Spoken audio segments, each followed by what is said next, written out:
Hello everyone and welcome to back to my channel. So episode के starting में हमें दिखाते हैं कि तोंग एक जगह से गुजर रहा था जहाँ पर उसे एक कपल दिखता है जो कि एक दूसरे से किस कर रहे थे। तभी वो उसकी फ़ोटो ले लेता है। जब वो लड़का वहाँ से चले जाता है तो वो उस फीमेल से जो है परमिशन ले लेता है कि क्या मैं इसको अपने पेज पर डाल सकता हूँ, तो यस कर देती है। सो यहाँ से इसको मिल जाती है मंजूरी कि वो डाल सकता है उसको फ़ोटो। सो नेक्स्ट सीन में हमें पता चलता है कि शाओलिन यानी कि एलन की जो है अब्रॉड जाने का जो एग्ज़ाम था वो क्लियर हो चुका है। और यहाँ पर ये दोनों बहुत ज़्यादा खुश होते हैं और एक दूसरे के साथ डेट पर जाने की बात करते हैं। तभी तो उनके पास कॉल आती है हॉस्पिटल से, जहाँ पर पता लगता है कि उसके फादर जहाँ पर काम कर रहे थे वहाँ पर एक एक्सीडेंट हो गया जिसकी वजह से उसके फादर हॉस्पिटल में है। तो ये सब सुनकर तोंग बोलता है मैं बस से चला जाऊँगा, तुम अपनी यूनिवर्सिटी पहुँचाओ, डेट हम बाद में जाएंगे। तभी ये लेन बोलते हैं ऐसे कैसे, तो अपनी मम्मा को कॉल करती है, बोलते हैं पापा कहाँ है, तो वो कहती है यहाँ पर नहीं है। तो उसको सारी बातें बताती है। तो उसकी मदर जो है नेक्स्ट सीन में पास में आ जाती हैं ताकि वो उसको हॉस्पिटल छोड़ सके। तो ये दोनों गाड़ी में बैठ के चल देते हैं। तो रात भर जो है वो ड्राइव करती है और सुबह को हॉस्पिटल पहुँच जाते हैं लोग। हॉस्पिटल में तोंग के फादर को दिखाते हैं जो कि अभी तक जिनको होश नहीं आया था। उन्हें देखकर तोंग बहुत ज़्यादा सैड हो जाता है, पर ये सब चीज़ें दिखाता नहीं है। और ये लेन भी ये सब देखकर बहुत ज़्यादा अपसेट फील करती है। तोंग एक जगह बैठकर अपने फादर के साथ बचपन की फ़ोटोज़ देख रहा था। तभी लेन उसके पास आते हैं और उसे तसल्ली देने लगती है कि ये सब कुछ सही हो जाएगा, तुम चिंता मत करो। तो उसकी सब बातें सुनकर तोंग के आंसू छूट जाते हैं और वो रोने लगती है। और वह तोंग जो अपने फादर के पास जाके बोलता है आपको पता है मुझे फ़ोटोग्राफी क्यों पसंद है, क्योंकि आपने जो मुझे मेरे बर्थडे पे कैमरा ला उस बचपन में मुझे कैमरा पकड़ा दिया था कि अपने हैप्पी और सैड मोमेंट्स इसमें कैप्चर करना। तब से मैं जो है यही करता आ रहा हूँ। पापा प्लीज़ जल्दी ठीक हो जाइए आप। तो उनके फादर को नेक्स्ट सीन में होश आ जाता है। वो कहते हैं कि तुम अपनी यूनिवर्सिटी जाओ, तुम्हें यूनिवर्सिटी जाना चाहिए। तो वो कहते हैं कि यूनिवर्सिटी ज़रूरी नहीं है, पहले आप ज़रूरी हो मेरे लिए पापा। और यहाँ पर येलेन की भी फैमिली वहाँ पर आ जाती है और सभी एक दूसरे से मिलते हैं। तो नेक्स्ट सीन होता है घर का, जहाँ पर तोंग जो था अपने फादर के सारे बिजनेसेस संभाल रहा था, जो भी काम वो करते हैं। एंड उसके पास कॉल आता है और यहाँ पर पता लगता है कि वो जो लड़की थी उसने इस पर केस कर दिया है, क्योंकि वो लड़का जो था मैरिड था जिसके साथ उसकी फ़ोटो वायरल हो चुकी है। तो तोंग ने कोई एग्रीमेंट नहीं लिखा था ये सब चीज़ का। तो वो ये लाइन को बोलता है कि मेरे रिलेटेड जितनी भी पोस्ट हैं सब डिलीट कर दो, ताकि तुम्हें मेरी वजह से क्रिटिसाइज़ फेस ना करना पड़े। वो कहती है मैं तुम्हारे साथ हूँ, तुम ऐसा क्यों कर रहे हो? तो बोलता है कि मैं तुम्हारी चिंता करता हूँ इसीलिए। सो नेक्स्ट सीन में ये सब दोस्त बैठे थे। तो वहाँ पर शेन आता है अपने मैंग मैंग के लिए फ्लावर्स लेके, सॉरी ज़ैंग आता है, ज़ैंग हाओ। तो वो पूछता है क्या हुआ, तुम इतना गुस्सा क्यों हो, क्या मैगी के साथ तुम्हारा कुछ लड़ाई हो गई? तो वो कहता है मैगी के साथ तो मेरा सब कुछ सॉर्ट आउट हो गया, बट हम यहाँ पर तोंग की वजह से सैड हैं। और उसको सारी कहानी बताता है कि ऐसे ऐसे चीज़ें हो गई हैं। नेक्स्ट सीन में तोंग अपने मैनेजर के साथ खड़ा था। तभी वहाँ पर वो लड़की होती है और वो लड़का आता है और उसको पीटने लगता है कि तुम्हारी हिम्मत कैसे हुई कि हमारी फ़ोटोज़ डालने की, क्योंकि वो मैरिड था और वो किसी और लड़की के साथ पकड़ा गया। तो ऑब्वियस सी बात है उसके घर में तो चीज़ें बिगड़ रही होंगी। तो वो उसको पीट देता है। तो नेक्स्ट डे का हमें सीन दिखाते हैं। इसके बाद का सीन कट होकर नेक्स्ट सीन पे शिफ्ट हो जाता है, जहाँ पर तोंग के पास कॉल आती है उसके मैनेजर की, और वो कहता है कि उस लड़के ने जो है केस वापस ले लिया, क्योंकि हमें उसके खिलाफ जो है कुछ एविडेंसेस मिल चुके थे। तो ये सुनकर तोंग बहुत ज़्यादा हैप्पी हो जाता है।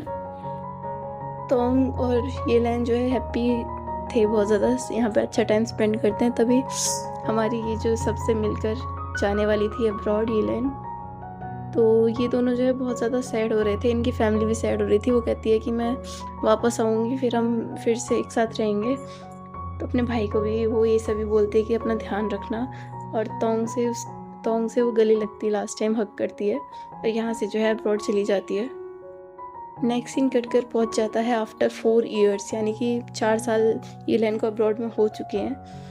एंड इसी बीच इनका लास्ट ईयर ब्रेकअप भी हो चुका है, तोंग और यीलेन का। लेकिन किस रीज़न से ये हमें नहीं बताया है, रीज़न नहीं बताया है। तो वो मैगी और शेन से मिलने के लिए जा रही थी, जो कि उसी सिटी में पास में थे, जहाँ पर मैगी जो है एक ऑर्केस्ट्रा की जो है एक हेड बन चुकी थी और शेन उसी के साथ रहता 24 घंटे। तो वो बहुत ज़्यादा ड्रिंक करने लगी थी। शेन उसको ये सब चीज़ें बताता कि मैगी बहुत ज़्यादा डिप्रेशन में रहने लगी और बहुत ज़्यादा ड्रिंक करने लगी है, पता नहीं इसको क्या होता जा रहा है। तो फिर वो वहाँ पर ये सब चीज़ें छोड़कर जो है उसको कहता है कि तोंग को तुम्हारी बहुत ज़्यादा नीड है, उसके फादर अभी भी सही नहीं है, मतलब तुम्हें जाना चाहिए। तो वो ये इस चीज़ पे ज़्यादा इग्नोर कर देती है, ज़्यादा ध्यान नहीं देती। तो जब वो डांस कर रहे थे तभी एक का पैर उधर लग जाता है उसके शैलो पर। उस सेलो पे और वो ख़राब हो जाता है, तो वो नेक्स्ट सीन में पहुँच जाती है उस सेलो को ठीक करवाने के लिए। तो यहाँ पे जो सेलो ठीक कर रहा था, ये यहाँ पर हमें पता लगता है ये भी एक चाइनीज़ ही है, और बल्कि यीलेन का सीनियर रह चुका है, उसी कॉलेज से ये भी ग्रेजुएट है जिस कॉलेज से यीलेन पढ़ चुकी है। तो वो कहता है इधर 3000 युआन का खर्चा आएगा। तो वो कहती है अभी तो मेरे पास पैसे नहीं है इतने। तो वो कहता है तुम्हें पैसे देने की ज़रूरत भी नहीं है, मैं इसको ठीक कर दूँगा, लेकिन तुम्हें मेरे साथ डिनर करना होगा। तो उसकी बात सुनकर स्माइल करती है और बोलते हैं मैं आपके पैसे जल्दी लौटा दूँगी। तो नेक्स्ट सीन में जो यीलेन होती है उसकी कंडीशन दिखाते हैं। वो कहती है कि आज फर्स्ट वो है डेट, मैंने फाइनली रेंट तो भर दिया है, लेकिन मैं भूखी मरूंगी पूरे महीने। तभी उसको एक पार्ट टाइम जॉब का ऑफर आता है, क्लाइंट की जॉब का, यानी कि वो टूर देने की जॉब का। तो नेक्स्ट सीन में क्लाइंट का वेट कर रही थी, लेकिन तभी वहाँ पर तोंग आ जाता है। तो उसको देखकर एक दूसरे को देखकर शॉक हो जाते हैं। तो वो देखते ही क्लाइंट ने सारे सब कुछ कैंसिल कर दिया था, बट उसने होटल वगैरह सब बुक कर दिए थे, तो इससे उसको बहुत नुकसान होता और उसके पास पैसे भी नहीं थे। तो तेंग तोंग से रिक्वेस्ट करते कि हम एक ही सिटी से जान पहचान वाले लोग हैं, तो क्या तुम मेरी हेल्प करोगे। तो बहुत आनाकानी करने के बाद वो फाइनली मान ही जाता है। तो यीलेन को ड्राइविंग नहीं आती है, तो उसकी जगह तोंग ड्राइव करता है और कहता है कि मैं तुम्हारी इस चीज़ के पैसे काटूंगा। तो वो उसको घूरने लग जाती है। होटल रूम पहुंच के तोंग कहता है कि मुझे बहुत ज़्यादा भूख लगी है, मैं शॉवर लेके आता हूँ, मेरे लिए खाना बनाओ। तो वो खाना बना देती है। तो तोंग उसकी तारीफ़ करते हुए कहता है कि अरे वाह, तुमने तो बिना चले खाना बना दिया। तो इस पे यीलेन बोलते कि मैंने खाना बनाना सीख लिया है। तभी नेक्स्ट सीन में यीलेन जो है उसको उसी शॉप पर लेके जाती है जहाँ पर उसका शेलो रिपेयर हो रहा था। और फिर वो कहता है अरे वाह, फिर से शेलो ओनर तुम्हारे करीब आ चुका है तुम्हारी लाइफ में। और वो देखता है कि वो डिनर के लिए उसको पूछ रहा था और वो मना कर देती, वो यीलेन से पूछ रहा था कि डिनर का क्या प्लान है। तो तोंग जो होता है वो मना कर देता है और उसको वहाँ से ले जाता है कोई बहाना करके, और पूरा दिन अपने साथ रखता है ताकि जो है वो शॉप ओनर के साथ डिनर पे ना जा पाए। By the way shop owner का नाम है यहाँ पर मैक्स।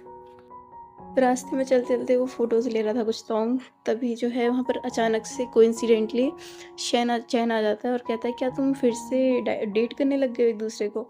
तो यीलेन इस पे रिफ्यूज़ करते हुए कहती है कि नहीं, ऐसी कोई बात नहीं है। और ये पहुँच जाते एक रेस्टोरेंट, और कोइंसिडेंस इधर भी होता है क्योंकि ये वही रेस्टोरेंट था जहाँ पर पहले पार्ट टाइम जॉब करती थी हमारी यीलेन।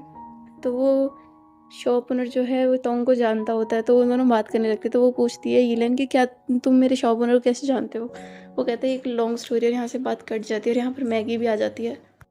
तो यहाँ पर सब लोग खाना खा रहे थे, तो शन जो है बातों बातों में बार बार यीलेन से बोल रहा था कि तुम फिर से रिलेशनशिप कंटिन्यू करो।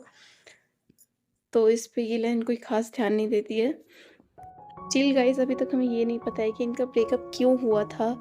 तो ब्रेकअप स्टोरी जानने के लिए नेक्स्ट पार्ट तक बने रहना, क्योंकि ये एपिसोड होता है यहीं पर ख़त्म। तब तक के लिए bye bye, stay safe, stay happy.